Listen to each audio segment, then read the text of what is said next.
ಸಿರಗುಪ್ಪ ತಾಲೂಕಿನ ಕರೂರು ಗ್ರಾಮದ ಪ್ರಗತಿಪರ ರೈತರಾದ ಚಂದ್ರ ರೆಡ್ಡಿಯವರ ಜಮೀನಿನಲ್ಲಿ ನುಜಿವೀಡು ಸೀಡ್ಸ್ ಸಂಸ್ಥೆಯ ಶ್ರೀ ಅನ್ನಪೂರ್ಣ ಭತ್ತದ ತಳಿಯ ಕ್ಷೇತ್ರೋತ್ಸವವನ್ನು ಹಮ್ಮಿಕೊಳ್ಳಲಾಗಿತ್ತು. ಈ ಕಾರ್ಯಕ್ರಮದಲ್ಲಿ ಸಂಸ್ಥೆಯ ಪಿಜಿ ಶಿವಕುಮಾರ್ ಅವರು ಕಂಪನಿಯು ನೂತನವಾಗಿ ಸಂಸ್ಕರಿಸಿದ ಶ್ರೀ ಅನ್ನಪೂರ್ಣ ಭತ್ತದ ತಳಿಯ ಕುರಿತು ಮಾಹಿತಿಯನ್ನ ರೈತರಿಗೆ ನೀಡಿದರು. ಈ ಕಾರ್ಯಕ್ರಮದಲ್ಲಿ ಸಂಸ್ಥೆಯ ಪಿಜಿ ಶಿವಕುಮಾರ್ ಅವರು ಕಂಪನಿಯು ನೂತನವಾಗಿ ಸಂಸ್ಕರಿಸಿದ ಶ್ರೀ ಅನ್ನಪೂರ್ಣ ಭತ್ತದ ತಳಿಯ ಕುರಿತು ಮಾಹಿತಿಯನ್ನು ನೀಡಿದರು. ಈ ತಳಿಯು ಸೋನಾ ಸೆಗ್ಮೆಂಟ್ನ ತಳಿಯಾಗಿದ್ದು 135 ರಿಂದ 140 ದಿನಗಳ ಒಳಗೆ ಕಟಾವಿಗೆ ಬರುತ್ತದೆ. ರೋಗದ ಸಹಿಷ್ಣುತೆಯನ್ನು ಹೊಂದಿರುವಂತಹ ತಳಿಯಾಗಿದೆ ಎಂದು ವಿವರಿಸಿದರು. ಇಂಡಿಯನ್ಸ್ ಕಂಪನಿ, ಭಾರತೀಯ ದೇಶಿ ಕಂಪನಿ.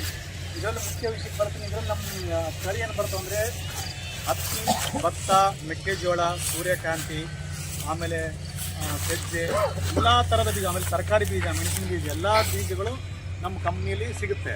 ಯಾವ್ಯಾವ ತಳಿ ಬರೀ ಅದು ಬಂದ್ಬಿಟ್ಟು 6ನೇ ಸೆಗ್ಮೆಂಟ್. ಈಗ ನಾವು ಹೊಸದಾಗಿ ಏನು ನಾವು ನಿಮ್ಗೆ ಏನು ಹೇಳಕ್ಕೆ ಇಷ್ಟಪಡ್ತೀನಿ ಅಂತಂದರೆ, ಮುಂಗಾರಿಗೆ ಏನಾರು ಹಾಕ್ತಾರೆ, ಮುಂಗಾರ ಅಂದರೆ ಏನಾದರೂ ಸುಗ್ಗಿಗೆ ನೀವು ಅನ್ನಪೂರ್ಣ ಹಾಕ್ಕೋಬೋದು. ಯಾಕಂದ್ರೆ ನಿಮಗೆ ದಿನ ಲೇಟ್ ಆದರೂ ಅವು ನಡೆಯುತ್ತೆ. ಈಗ ಎಣ್ಣೆ ಬೆಳೆಗೆ ನಿಮಗೆ ದಿನ ಕಡಿಮೆ ಇರೋಂಥ ಬೆಳೆ ಬೀಜ ಬೇಕು.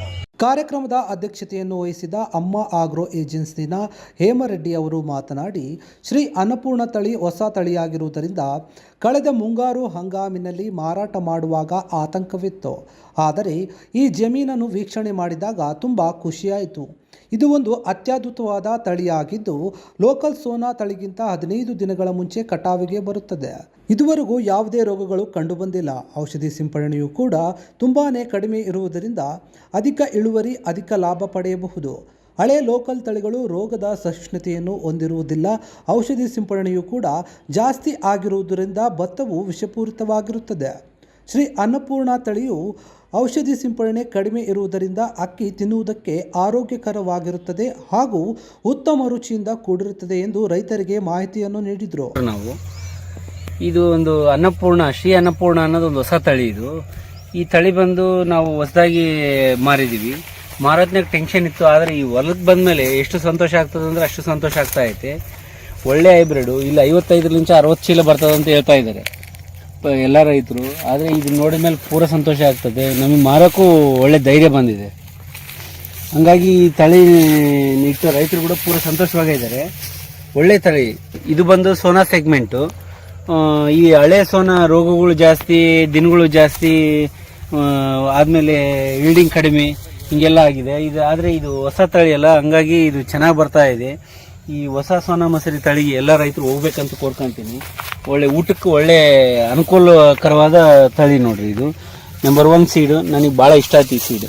ಈ ಕಾರ್ಯಕ್ರಮದಲ್ಲಿ ಸಂಸ್ಥೆಯ ಹೊನ್ನೂರು ಹೊಲಿ, ತಿಪ್ಪಾರೆಡ್ಡಿ, ಹನುಮಂತಪ್ಪ ರೆಡ್ಡಿ, ರಾಘವೇಂದ್ರ ರೆಡ್ಡಿ, ಲಕ್ಷ್ಮೀಕಾಂತ ರೆಡ್ಡಿ, ಶಿವಾರೆಡ್ಡಿ, ಗುತ್ತಿ ಭೀಮಾರೆಡ್ಡಿ, ಗಾದಿಲಿಂಗಪ್ಪ ಸೇರಿದಂತೆ ಅನೇಕ ರೈತರು ಪಾಲ್ಗೊಂಡಿದ್ದರು. ನನ್ನ ಹೆಸರು ಬಿ ಗಾದಿಲಿಂಗಪ್ಪ. ನಮ್ಮ ಊರು ಕರೂರು, ಬಳ್ಳಾರಿ ಜಿಲ್ಲಾ, ಸಿರಗುಪ್ಪ ತಾಲೂಕು. ನನಗೆ ನ್ಯೂಜಿವುಡ್ ಕಂಪನಿಯವರು 73 ಅಂತ ಅನ್ನಪೂರ್ಣ ಅಂತ ಸೀಡು ಹೊಸ್ದಾಗಿ ಕೊಟ್ಟಿದ್ದರು. ನಮ್ಮ ಹೊಲ 8 ಎಕರೆಗೆ ನಾಟಿ ಮಾಡಿದ್ವಿ. ನನ್ನ ಹೊಲ ನಾಳೆ ಕಟಿಂಗ್ ಮಾಡ್ತೀನಿ. ಇವತ್ತಿನ ನನ್ನ ಅನುಭವ 60 ರಿಂದ 65 ಚೀಲ ಕಂಪಲ್ಸರಿಗೆ ಬರುತ್ತದೆ ಅಂತ ನಂಬಿಕೆ ಇದೆ. ಆದರೆ 1/4 ಎಕರೆ ಬೇರೆ ತಲೆ ಹಾಕಿದ್ವಿ, ಕಟಿಂಗ್ ಮಾಡಿದೆ. 65 ಚೀಲ ಬಂದಿದೆ. ಇದಕ್ಕೆ ನಾವು ಇಟ್ಟಿರ್ತಕ್ಕಂಥ ಖರ್ಚು ಹೇಳಿದರೆ 6 ಚೀಲ ಗೊಬ್ಬರ ಹಾಕಿದ್ದೀನಿ. 1 ಎಕರೆಗೆ 6 ಚೀಲ ಹಾಕಿದ್ದೀನಿ.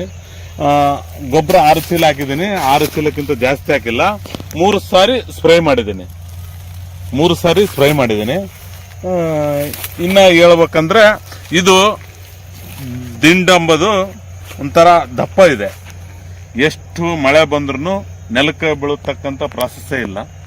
ಆದರೂ ಈ ವರ್ಷ 2024-25ರಲ್ಲಿ ಭಾಳಷ್ಟು ಮಳೆ ಆಗಿದೆ. ಮಳೆ ಆದ್ರೂ ಇದು ನೆಲಕ್ಕೆ ಬಿದ್ದಿಲ್ಲ. ಅದು ಕರೂರಿನಲ್ಲಿ ಭಾಳಷ್ಟು ಭತ್ತ ನೆಲಕ್ಕೆ ಬಿದ್ದು ಭಾಳ ರೈತರು ನಷ್ಟ ಆಗಿದ್ದಾರೆ. ಇವರು ಸೀಡು ಕೊಟ್ಟು ನಮಗೊಂದು ಒಳ್ಳೆ ಕೆಲಸ ಆಗಿದೆ. ಇದ್ದ ಪರಿಸ್ಥಿತಿಯಲ್ಲಿ ಹೊಲ ಚೆನ್ನಾಗಿದೆ, ಬೆಳೆನೂ ಚೆನ್ನಾಗಿದೆ.